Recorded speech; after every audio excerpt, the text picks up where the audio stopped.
Well, welcome everybody. I hope you're having a good day. Thanks for joining me today. The focus of this presentation is on using GEOWEB cellular confinement for the oil and gas industry.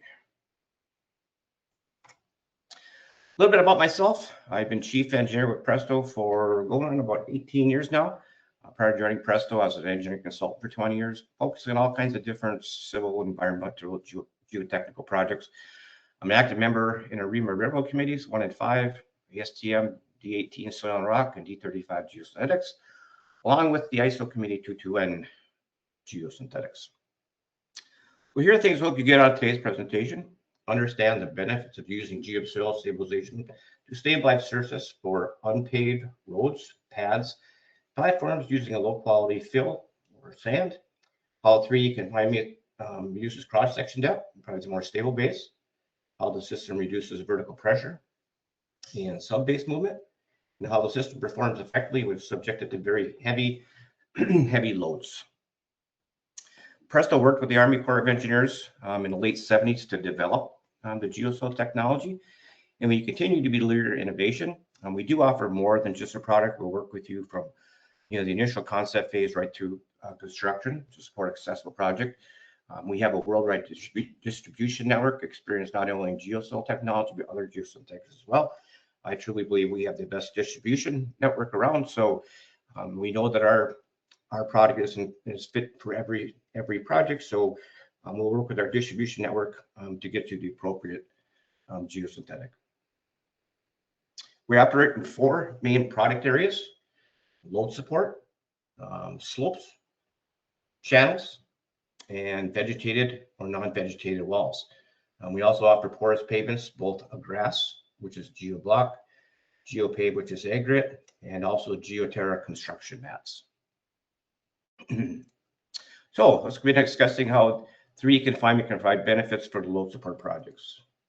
The system comes with really 2 main attributes. The first is the cell size. It comes in 3 separate sizes: 20, 30, and 40V. 20 is about 8.5 inch nominal diameter. 30V is 10.5, and 40V is 18 inches. Typically for load support, we're using a 20 or 30Vs. It comes in 5 different depths from 3 up to 12 inches. And it comes in also 5 different section lengths. If the project is enough size, we can also custom the section length to limit the amount of waste. The ultrasonic welded seam, where all the junctions are located, is really important. The stronger the seam, the stronger the GeoSoil is going to work. Basically, we use 100% high quality virgin high density polyethylene for all of our GeoSoils. We don't use any fillers to lower the cost or to increase cell stiffness, because as the cell gets stiffer, the seam has to get stronger correspondingly. So like I said, you've got to avoid seam failures. That's the only thing that's really going to fail in a GeoSoil system. We can fill it with different types of material, especially for load support applications. We can use coarse sand, anything that drains. We do a lot of projects up in Canada where we use screening rejects. So basically, it's a reject material they don't use for anything, but we can actually build roads and paths out of it. We can actually fill it with topsoil, and when we do that, it's a vegetated road for temporary access, maybe for fire lanes, things like that. We usually use a 2/3 aggregate mix and 1/3 topsoil. We can fill it with aggregate, and we can even fill it with concrete and have a concrete road. Here you can see a typical panel. It comes 8.5 feet. That's a nominal width. Once again, you have variable cell length. It comes tri-folded here. You can see on a pallet, usually anywhere from 10 to 24 sections on a pallet. Ships very effectively, usually around 100,000+ square feet in a normal truck. So it ships really effectively to the job site and ships in containers. We ship it all around the world. We are 100% made in the US. All of our resins, all of our materials, all of our accessories, everything that we make specifically for the use of GEOWEB. They're all designed. All of our accessories are also designed. We do meet the BABA Act, which is Build American, and Buy American Act. So if you need something like that for one of your projects, just let us know. We can provide documentation that we meet that act. System components. These are all basically all the system pieces that we use, whether it's a load support application. We also have tendons for slope applications. We have stakes for slopes. We have stake clips that go on top of number 4 rebar. We have all kinds of different materials, but as I just mentioned, everything we do is specifically engineered for use of geo cells or geo. We don't use any like metal staples or anything like that to connect the panels. You don't use zip ties. Everything is something that we engineer specifically for the use of GEOWEB. The most important one for load support applications is the Etcher key. It's 100% plastic, so it's going to last a lifetime of a job. It's not going to fail there, under load. It's not going to corrode like staples or underperforming zip ties. We did add recently these frictional barbs on the inside part of our Etcher key. It just gives a little bit better lockup when you're connecting them end to end or side to side.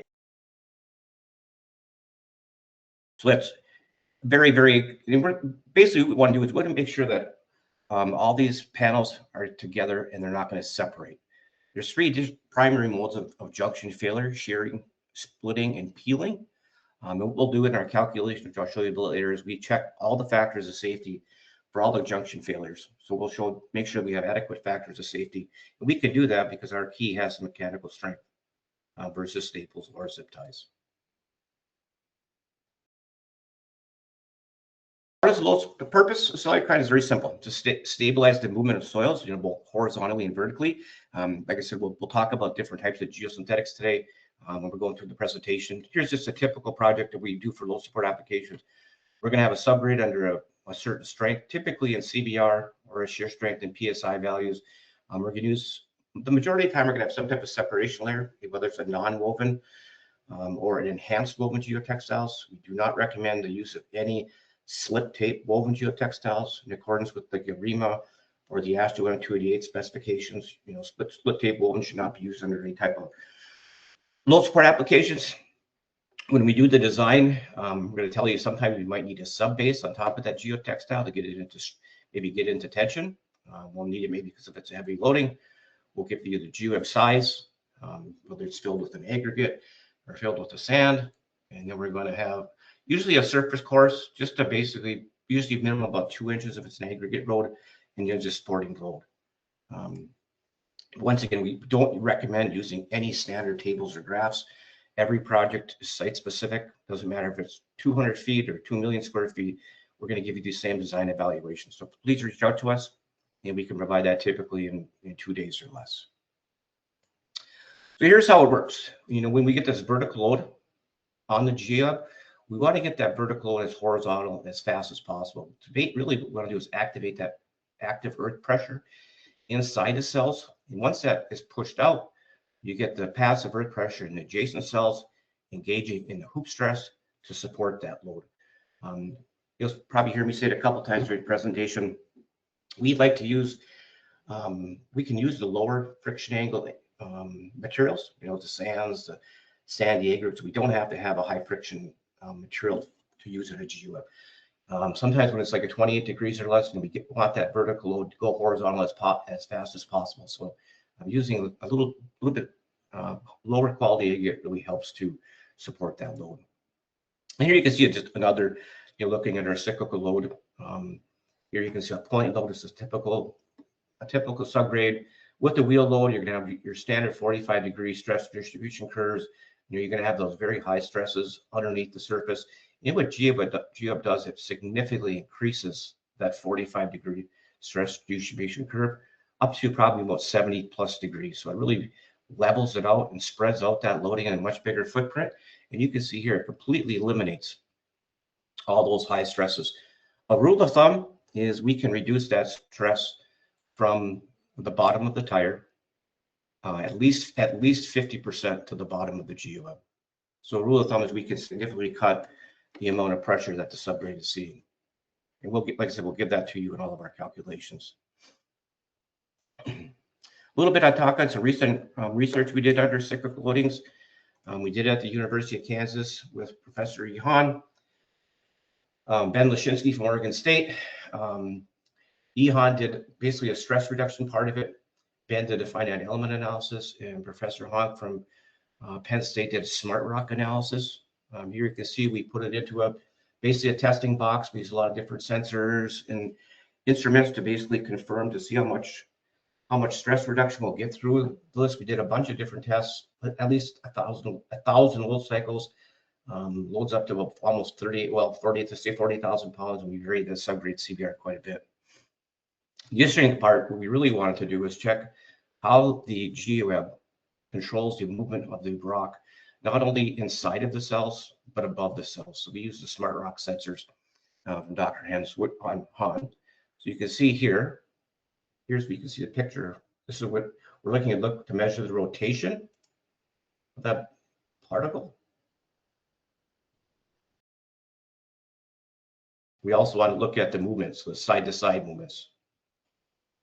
This slide really does summarize it and really good. So what we did is we have the smart rocks not only inside the GEOWEB, but also about 4 inches above the GEOWEB panels and about 3 inches below. So we really wanted to measure that rock. And here you can see, you know, without any kind of GEOWEB or no stabilization, you can see above the GEOWEB a significant amount of rotation. And you can see stabilized with GEOWEB. This is about 3.5 to 4 inches above the panels. You can see almost completely eliminated all of that movement. And you can see, of course, inside the GEOWEB, it's not going to move at all because it's stabilized and rotated. You can also see here movement. So look at it in the control section above the GEOWEB. A significant amount of movement back and forth. And in the stabilized section, 3 to 4 inches above the panels, you can see almost completely eliminated that movement and rotation of that material. So, you know, and that really controls the rutting. You know, we're reducing that stress, reaching the subgrade, and basically that's going to reduce the subbase pressure, control that movement both laterally and vertically. You know, a significant decrease in abrasion and attrition, so you'll get less rutting. You're going to have a stronger subgrade, and the most important thing is you're going to have reduced maintenance. Railroad industry especially is interested in this because when we put it under railroad tracks, we almost completely eliminate any kind of ballast attrition. So don't have to go back and do any tamping. This really does show how we can really, by reducing that stress, how we completely eliminate not only rotation, but movement of that rock above. So I'll go through some projects. This is just a typical subgrade we're looking at. This is up in Canada, you know, very low subgrades here. A lot of the projects we do are basically in the wintertime because we can't even access these peat bogs. Just a typical project here. You know, usually this is a low subgrade CBR, about 1. In the fall, before we did the project, we put down an enhanced woven geotextile. This was a 6-inch GEOWEB. Since it's an access road, we can allow a little bit of deflection, but once again, in the calculations, we'll determine what kind of subbase, whether we need a subbase, what type of GEOWEB, the size, and also the wear course. You can see that putting down the geotextile. I'll show you in a couple slides here. We do a lot of actual factory steaming. You know, we follow the geotextile manufacturers and ASTO M288 spec, which is based on subgrade CBR. So you're always going to have an overlap. This road was a little over 30 feet wide, so we had a couple 17.5-foot rolls of geotextile here with a 3-foot overlap because the CBR was so bad. Here you can see aggregate is really expensive in these slope conditions. They can't get it, but they have a lot of these screening rejects available. So we can use that for the install. You know, since these roads don't have to be perfect, you can see they just even cut some wood stakes to keep the panels open before the infill is dumped on it. And you can see it's just dumped onto the edge of the panel and spread with a bulldozer. A lot of times, this is such a remote area, the GPS wasn't really even available, but a lot of times you're going to have a dozer with a GPS system on it. But like you said, you can see here, there's real no high quality aggregates. It's basically those screening rejects. Here's another project. This was a customer contacted us through our distribution network because they had an upgrading road that was failing miserably. Had to require the rigors of a new plant expansion, and they're commissioning a new plant. The existing road served as really a secondary access into the facility, but since it was a big plant expansion, they did access road that could get and use for several years. So the customer asked us recommendations. What we did is we put together an evaluation form. This is about 1.3 million square feet of GEOWEB, about 7.5 mile long road, 32 feet wide. CBR, once again, was 1.5. So it wasn't the greatest. The problem here is we only had a very tight time frame to do it. So it was really wet. We got to the subgrade or to the site. You know, they stripped off some of the existing topsoil. There's also some tough conditions here because there were some fiber optic lines that were running down the side and also the power pole. So we had to make sure that the process went really effectively. So we always are working with the contractor and our distribution network to make sure they properly stage materials. So not having to go back and forth to get materials. So you can hear just pallets of the web. We stage at certain intervals so they can actually go ahead and get the materials very quickly and efficiently. Since this road was 32 feet wide, like I said, we didn't want to use a overlap. If you've ever been out in the field and you've tried overlapping a geotextile, especially when it's very windy, it's really hard to get a consistent 3-foot overlap. So this one, we actually looked at factory seaming. If you do look at factory seaming, it is a little more expensive. But the problem is that, like I said, it goes so much faster and you don't waste all that extra material. In about, I would say the cost of seaming and the cost of what you save almost pretty much is the same. So it really doesn't, it doesn't waste that much. But here we saved, I think it's about 25 rolls of geotextile, so about 40,000 bucks plus the extra installation time. So it was very the right and the correct thing to do. You can see from the previous project where the guy just used wood stakes. This contractor here wanted to be very precise in his installation. So you can see he actually surveyed and staked it along the geotextile. And as they're filling, they just pull the panels out to make sure it's a consistent road. Because like I said, this was an access road used by construction vehicles and by site personnel.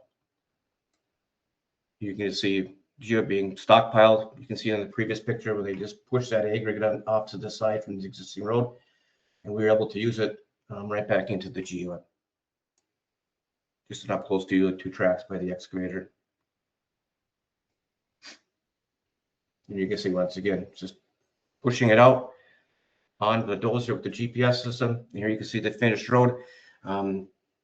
This one was actually installed in a little over 2.5 weeks with some downtime during the wet weather. A rule of thumb is a crew, about 3 to 4 guys, 3 to 4 people can easily install anywhere from 3,000 to 4,000 square feet of GEOWEB in an hour. So it does go very fast. So you're going to get a very fast installation. This was a really interesting project. This was down in South America. It was an energy exploration well to see if they could develop oil or gas wells. You can see the subgrade is pretty much impassable, the expansive clays here. You know, their equipment was getting stuck. We do a lot of work down in South America, so our distributor worked with this engineer. You can see what we came up with, once again, is enhanced woven geotextile. Here you can see very, very precise installation with the GEOWEB going in. Once again, this was an enhanced woven geotextile.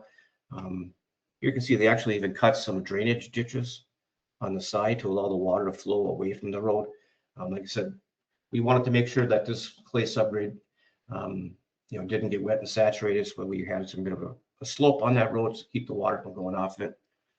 Here you can see very flexible. We can go around curves by under expanding and over expanding the cells. It's very flexible, so it really does go in very well in the field. Just filling a local available fill. It was pretty much another screening rejects. Here you get a better picture of the ditches that were cut into the side of the road. But we will work with you if you have test pit data or soils information of the stuff you're looking to use. We can work with you and pick out the best and most cost-effective GEOWEB infill type. So rule of thumb is we want to keep the infill size to about 1/3 of the cell height. So this was a 6-inch web, so we want to use maybe a 2-inch rock or less. So that's really the only limitation as far as size. We also want to limit the amount of passing a 200 sieve with fines to about 10 to 12% also. So there's a couple just rule of thumbs. And here you can see the finished road. This is interesting. We do a lot of drill pads. Once they, for a typical pad, once the clearing and grubbing is completed, they usually will bring in a clay base just to really control spills, leaks, and drainage. Then you bring in, wood mats, steel mats to all construction of the pad. So when all the drilling work is completed, they remove those mats to allow for the piping and electrical work. And then once the wood mats are removed, the clay layer, it gets wet, it needs to be reworked, and it becomes really messy on site. So we've been approached by a lot of owners, especially up in Canada, that some of these rework costs can, go into the hundreds of thousands of dollars, depending on the side of the pad. So we've had a lot of operators reach out to us because of the success they had on the road. So one of the advantages using the GEOWEB is you're building the pad up from the front. You're limiting need for any kind of, wood mass or any kind of rework associated with the pad. So, GEOWEB can provide a finish service, really before any of the drilling work begins. This is a large pad here. This had 24 different wells on it. Just to see a great overhead photo that shows the installation of the pad. You can see the perimeter of the pad. You can see all the geotextile going on, all the staging of this pad. So you can see just once again that local sandy fill being used for the construction of these pads. You can see a plywood protecting the caps. So before GEOWEB is filled, it's easy to cut the panels with a razor knife.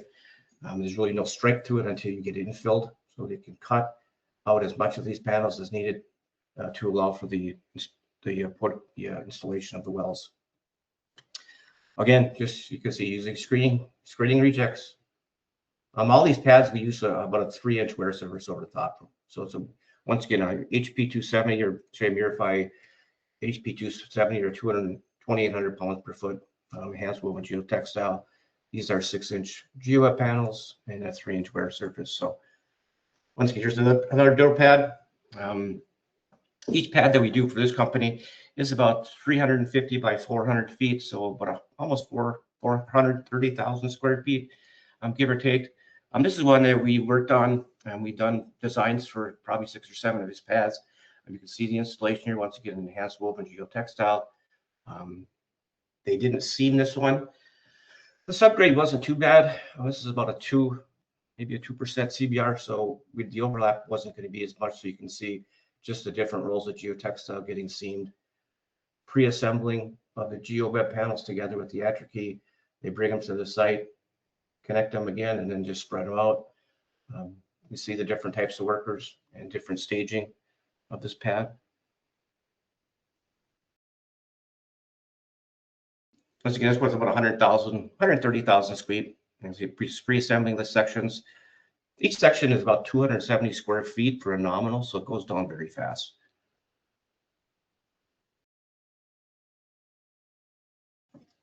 The contractor, this one is interesting because he did use a couple different crews. They installed 130,000 square feet of GEOWEB in about just a little over 3 days. Each group consisted of about 3 workers. They're installing, installation rates about 3,000 square feet an hour. So it was going down really fast.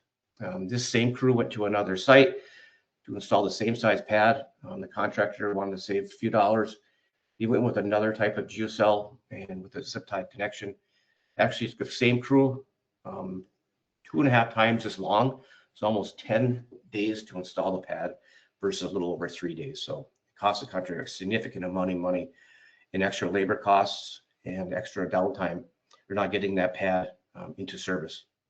So as these drill pads go, they got to be ready when the drill rigs are ready, or they miss their time. So it's critical not only to look at price, if you're a contractor or even an engineer for that matter. Price isn't always everything. Installation is significant for a lot of geotechnical projects. Make sure you look at all the different attributes to a material when you're deciding on what to use. This was a production pad. It wasn't connected to a pipeline, so the trucks are transporting it. They're taking the condensate out daily.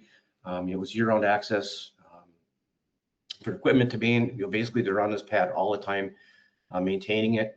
Servicing it because of the rutting. Several new wells were to be drilled to the same pad. This location was not tied into a pipeline, so they had a lot of heavy tanker traffic. So this picture just shows this thickness of gravel that's on the pad without using GEOWEB. And this was after a couple passes. So they're on this site a lot, maintaining it. Once again, they've used GEOWEB on other sites. They approached us.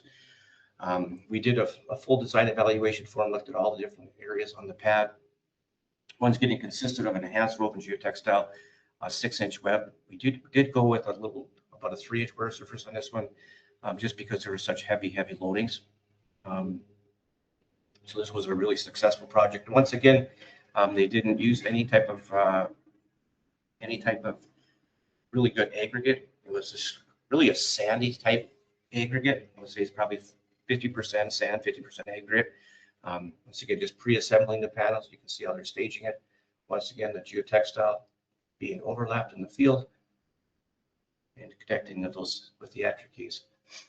So you can see, just to use that sandy aggregate, it works great inside the GEOWEB. I mean, you don't need to have a high quality aggregate to achieve the stability when using the web. And low quality material, like I said, works great.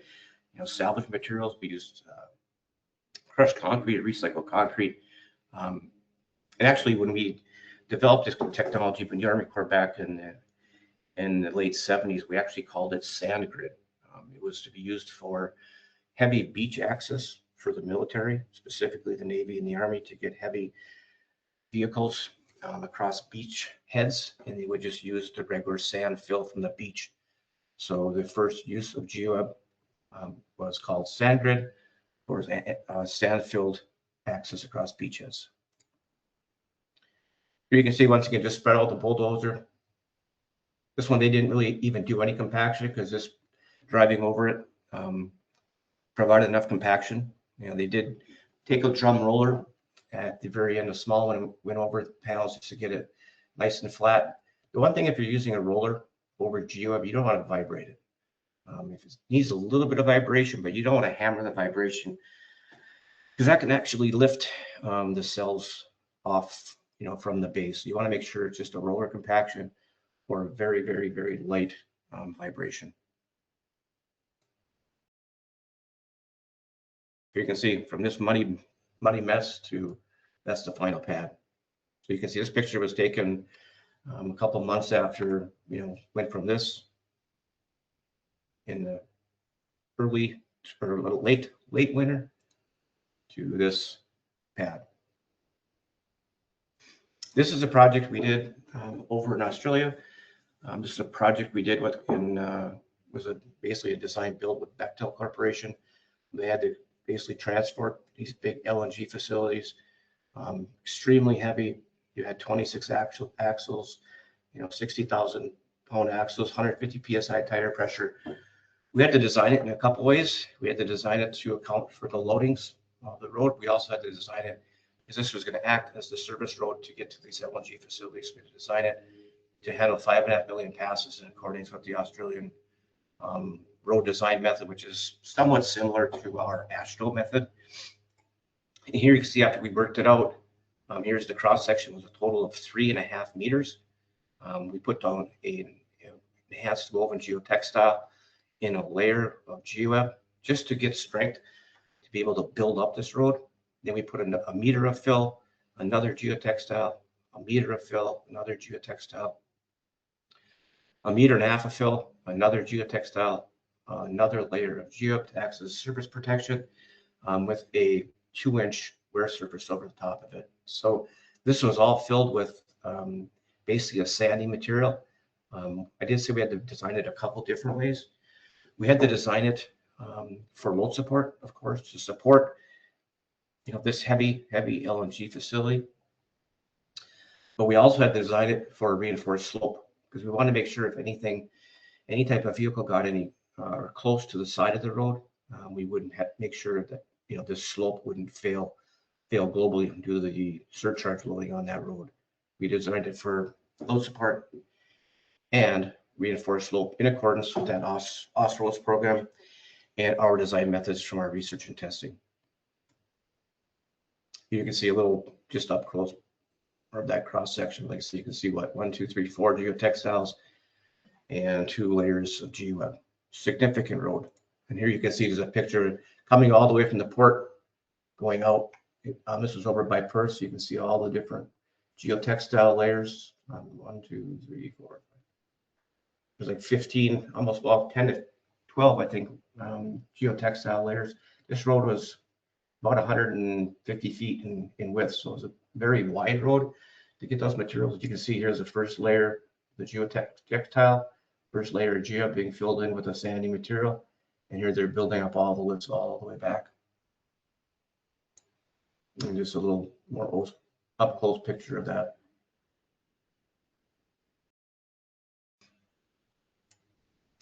So it really is, I can't stress enough to don't use any type of standard graphs or standard tables. We do offer free project evaluations for all of our unpaved load support projects, and whether it's, like I said, whether it's 100 feet or 3 million square feet, we'll work with you. All we really need is the wheel loading, the tire pressure, and what subgrade CBR that you have. And we can work with you on that. I know a lot of times you don't have the money or maybe even the access to be able to get a geotech out to the site. And we have charts that we can give you, and I'll show you a little bit later, where you can give me a visual identification of that subgrade, and I can correlate that to a CBR value. But here you can see that we're checking to make sure we get an adequate factor of safety for load support of 1.4 typically is our minimum factor of safety. But I mentioned before too, we're also looking at all the different factors of safety for the cell walls, the internal junctions, the seams. Basically that's the atrophy. We're looking at the hoop stress and the tension. But like I said, all the different mechanical failure points such as peel, shear, separation, we're looking for that for the seam. That's the factory welded seam, and the factor of safeties for the atrophy. So we want to make sure that all these factors of safety are adequate, because one of these can lead to the failure of the system. So please make sure that you reach out to us and you get an evaluation. We're going to give you this calculation here. We're going to explain how it works, how it's based on research testing. You're going to have this factor of safety. We're also going to give you the stress distribution curves that shows how the GEOWEB is reducing the stress. You can see this one is going from 110 psi down to less than 40 psi. Now, we don't take any credit for stress reduction of this enhanced woven geotextile. That's basically an extra factor of safety. So your stress under that GEOWEB panel is going to be a little bit less even than that 40 psi. We also, for roads that come under more than say 5 to 10,000 passes, we have worked and modified the Drew-Hahn method. So this one we can use the Drew-Hahn method to look at roads that may be millions of passes. So we have this method that we compare it. Here is the GEOWEB section compared to a typical section without any reinforcement. So we can show you the benefits of using GEOWEB and how much you're actually going to be saving in the cross section. I talked a little bit on that. I just want to give a couple examples. We do a lot of work for the oil and gas industry on paved roads, a lot of access roads to the site. This is a paved road. It was a main access road into a real big processing facility. This is up in northern Canada. The road experienced a lot of heavy industrial traffic with over like 1,500 highway vehicles daily.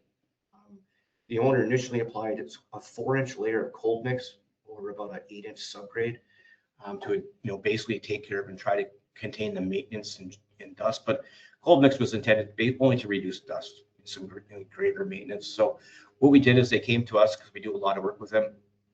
We evaluated the current roadway structural number using ASTRO.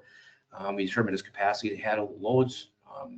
This thing designed a 4 inches of cold mix, actually 18 inches of aggregate base, was only built for about 780,000 easels, which was significantly under what it really had to be. So the mismatch really created a problem with this roadway, and that's what happened. That's why it was degrading so much. So we actually used our GEOWEB approach, where we looked at the structural numbers. Here we did a total section here, 10 inches of cold mix, a base layer, 15 inches GEOWEB, or centimeters, I'm sorry. So we had 35 centimeters total. And we were actually able to achieve over 5 million easels. So it's 10 centimeters, a 10-meter base, 6 inches of GEOWEB, or 15 centimeters. We were able to exceed that structural number with a much thinner cross section. And actually, it performed extremely well. We've done, I think this year will be the 6th year we've done. So yeah, I think we did, this will be the 6th section that we've done every year. Usually we're doing about anywhere from 5 to 7 kilometers a year, but we reduced this cross section from 22 inches down to 14 inches and still met that easel value. So here you can see this is a pretty busy road with all the trucks. We weren't able to shut the road down. So basically what we did is we did controlled closures during the daytime. You can see, full closure wasn't an option. We had to keep that road open. So during the day, the traffic flow was maintained, with basically, flag diversions, and at night it was reopened to avoid 24-hour flagging. And that's another good thing about GEOWEB is once it's installed, you can access it as an unpaved road. So you can see here, we did 2 sections at a time along the side of the road, 1 section open. At nighttime, once we worked with a construction stop point, and basically they were using it as an unpaved road at night, so we didn't have to have flagging on that road 24/7. So saved a significant amount of time. Like I said, this will be the sixth year we've been doing kilometers and kilometers of road for this area. And then the finished road. So as of date, I think we've done about 14 kilometers of road has been installed up here. Once again, we use the AASHTO 93 design calculations to improve. We're using it just like any geosynthetic. We're improving the layer coefficient of our GEOWEB layer. When you add the thin fill into GEOWEB, you're getting a layer improvement factor, or basically to that base layer. So we can work with you. We'll explain how the calculation and the method works, and from there we can provide an asphalt road, concrete roads. We've done roller compacted concrete, any type of hard surface road that you need in oil gas, we can work with you, provide that. And once again, just like unpaved roads, we follow the AASHTO design method to get a typical structural number, and we're going to use that to determine, that all of these values are based on our Presto, so our research and testing. We're doing maybe structural, different types of methods, whether it's the AASHTO method. We get into heavy duty pavements like ports. We're using, heavy duty pavement design guides by Interpave. But there's all kinds of different types of calculations we can do to assist you on your project. So, and once again, they're always going to be free of charge. Typically a day or 2 to get it back to you.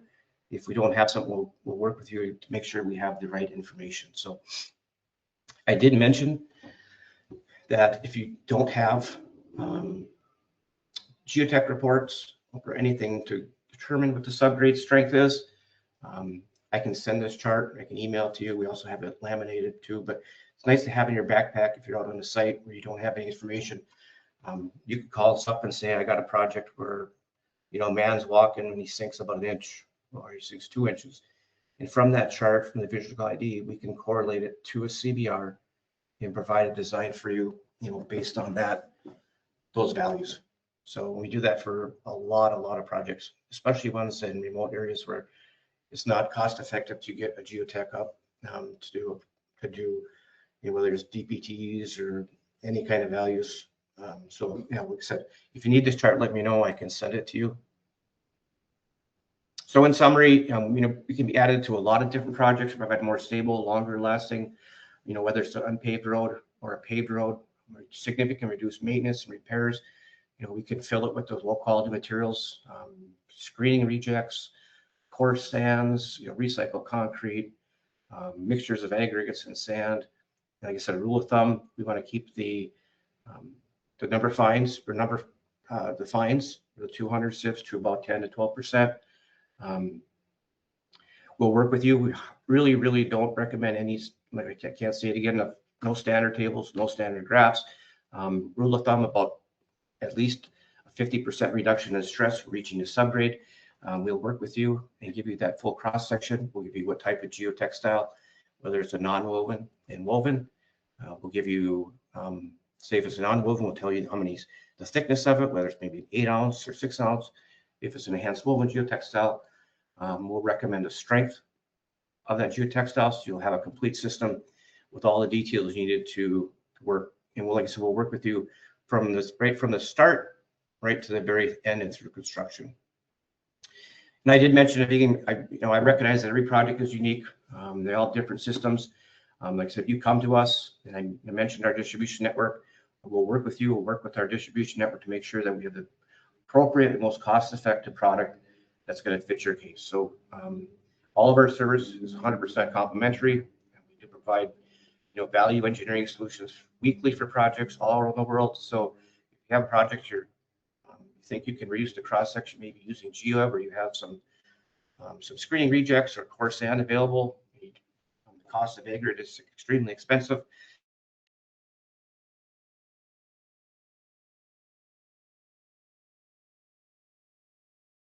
Almost daily. Please reach out and we can assist you on any type of projects. We've been doing this for over 40 years. We've seen it all. We can help you.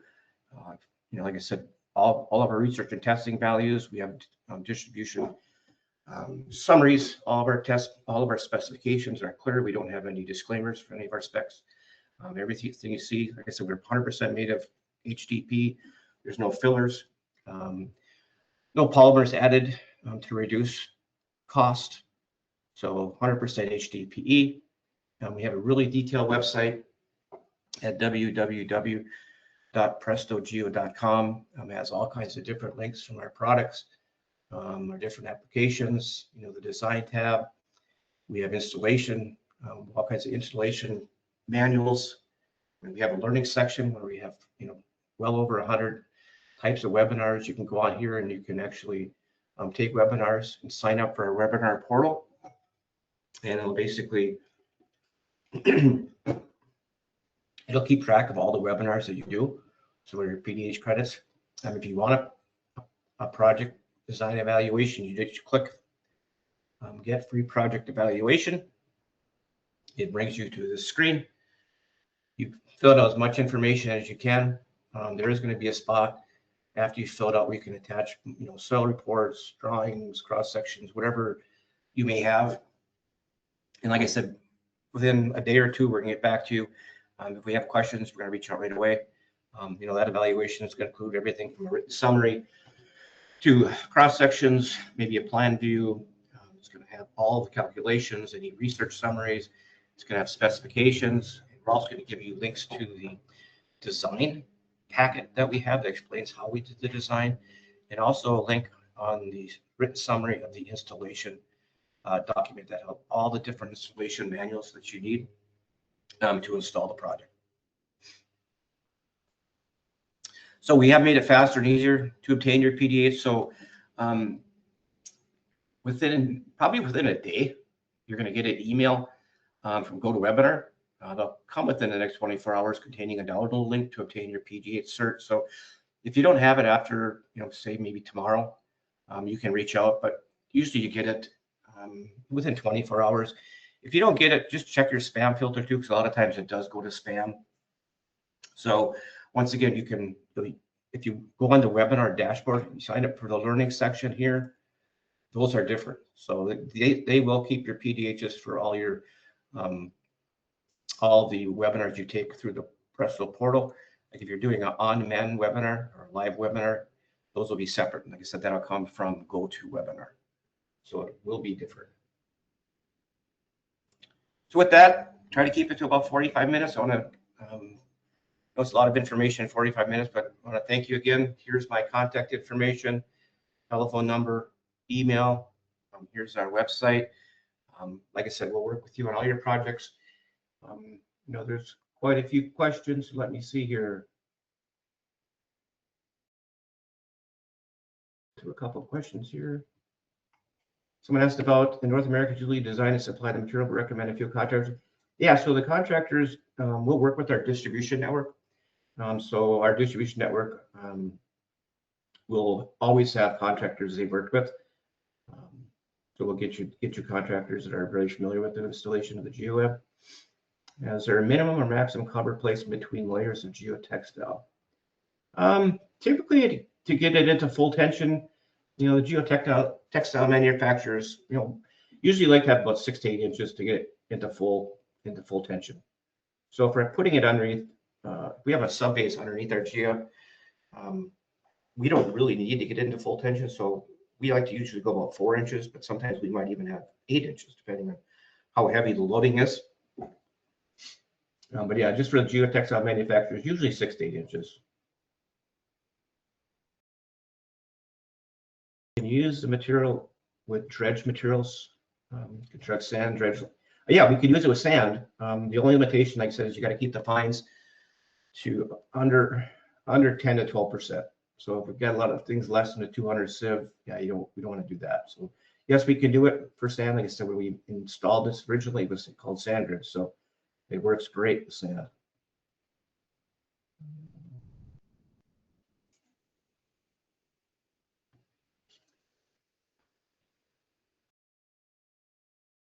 Okay, I think this one, did you dry up the wet subgrade prior to installation? I'm sure you're probably talking about that one down in South America. But yes, they did. They had to let it get somewhat dry because, like I said, they just couldn't access it. Can you send me the PowerPoint presentation link? It'll actually be on the website. So if you're looking for it'll be on our website under the Learning tab. So you can go on there and download it. If you actually want a PDF copy and it's not on the website, it usually goes up in a day or two. Just reach out to me here and I can send you a copy. What factors influence the choice? 20, 30, 40B. Typically, I would say the majority of all the load support applications we do are going to be our mid-size cell. That's 10.5 inches in nominal diameter. We don't use the big one. 18 inches for any load support applications because it's so big and the pressures would never get dissipated out to this. The active earth pressure would never get out to the side. So it's going to be 20 or 30. With the new geotextiles, the enhanced woven geotextiles, we can really use our 30V mid-size cell so much because all we have to do is vary the strength of the geotextile for 3 to 5 cents a square foot. But if we go from a 30V to a 20V, it's significantly more costly because it's a lot more plastic. So usually for load support applications, it can be 20V, sometimes it's sub-base, and then we just change the geotextile. The length of the geocell, does the length of the geocell influence the choice type? No, it does not. It does not affect it. What is the increase factor? So the modulus increase factor, MIF value, improvement factor, layer coefficient improvement factor, all those are basically the same. It really depends on the subgrade strength and the loading above it. So I mean, for instance, if you have a CBR that's pretty good, say a 5, we're not going to improve it that much because it's already pretty good. If it's lower, say a 1, it's going to be well over 2. And like I said, that's all based on research and testing. So we have all those numbers.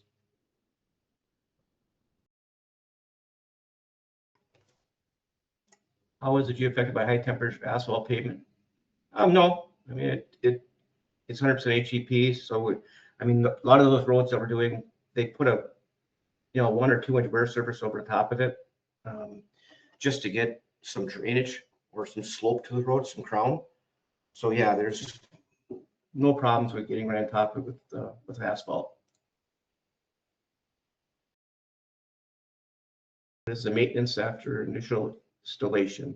Not a lot. It really does cut the installation on. I mean, there's port projects where you have big reach stackers on it, 250,000 pound axle loads, 150 psi tire pressures, and they were maintaining their intermodal yards almost on a weekly or bi-daily portion, and they went from doing it every, say, 2-3 days to maybe every 4 months or 5 months. So if you use right material, you install it correctly, it's going to really significantly eliminate maintenance.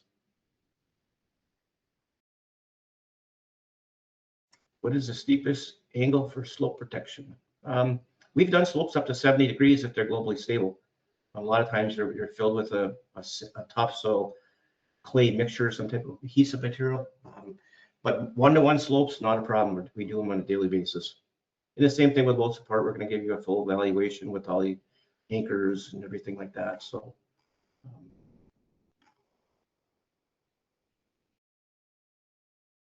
someone asked about construction supervision. So yeah, we will be on site, whether that's someone from our Presto family or one of our distributors to get the contractor going. We also have what I recommend is pre-installation meetings where a couple weeks beforehand we'll meet with the contractor via Teams. We'll discuss the ways to install it, what's the most efficient way to install it for the fastest installation rates. Make sure they have all the necessary tools and tricks and so they're ready to go when they get to the site. And then when they get to the site, someone will be on site with them to help them get going. So, and the biggest, I always tell people, it's like laying down GEOWEB is like putting down drywall. If you put the first couple panels in, you want them sort of nice and square. So we're more rectangle. So you want that nice nominal width and the nominal length nice. And once you start doing that, and once it starts getting filled, then you can really fly. So it really goes fast. 3,000 to 4,000 square feet an hour for 3 to 4 people is easily attainable. Is the insulation affected by rain? No, it's really not. We install a lot of our projects in the rain. If you're using a sandy material, of course, you know, it's going to be slowed down for sure. The sand's going to get a little harder to spread, but it's a good aggregate or just an aggregate. You know, a lot of projects we do for load support applications, we limit the fines to, like, you know, 10%, and we actually use it as stormwater storage. So if it's a big parking lot or an intermodal yard or a big yard, they don't have any, you can't meet stormwater regs because you have to build a pond. We can limit the fines to, you know, use an unbound, you know, 0 fines and a 3/4 inch crush. That's about 35% void space or storage inside of the web. So you're going to get a lot of on-site storage. So we can use it for that too. So I think that wraps up all the questions. So with that, I really want to appreciate everybody for your time. Like I said, if you have any more to come up or you need our support on any project, here's my email, here's the internet address, here's my phone number. So please reach out. If you don't get that, go to webinar email, like I said, today, reach out to us also. But just please check your spam, and hopefully we'll get you to go to webinars. Once again, thank you for your time.